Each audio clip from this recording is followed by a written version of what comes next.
Hello everyone, good morning. সেদিন সকালবেলা order করেছিলাম ইরানি ক্যাফে বলে একটা জয়েন্ট থেকে। রেটিংটা খুব ভালো ছিল, তো সেটা দেখেই আমি অর্ডার করেছিলাম।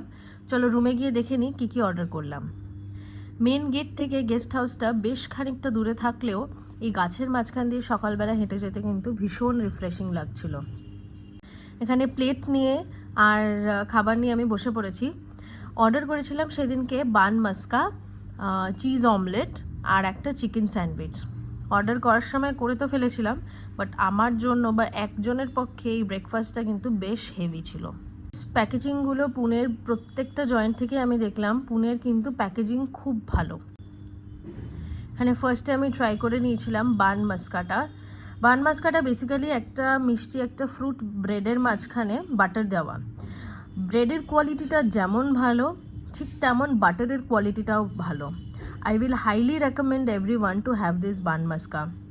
If you are in Pune, Irani cafe থেকে বান মাস্কাটা কিন্তু ট্রাই করতে পারো। একটু চিজ অমলেট দিয়ে খেয়ে দেখি। এ দেখো, চিজটাও বেশ ভালো পরিমাণে চিজ ছিল ওখানে।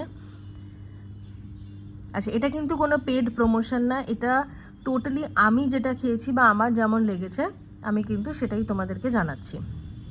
স্যান্ডউইচের ব্রেডটা কিন্তু ভীষণ ক্রিস্পি ছিল, একটা চিজ লেয়ার ছিল, দিয়ে স্যান্ডউইচটা ছিল। চলো খেয়ে দেখা যাক কেমন খেতে। জাস্ট অসাধারণ খেতে, অসাধারণ। মানে I will highly recommend everyone to have the food from Irani cafe. তোমাদের ভিডিওটা কেমন লাগলো অবশ্যই জানিও কমেন্ট সেকশনে, আর ভালো লাগলে লাইক, শেয়ার, কমেন্ট আর সাবস্ক্রাইব করতে কিন্তু ভুলো না। দেখা হবে খুব শিগগিরই পরের একটা মিনি ব্লগে।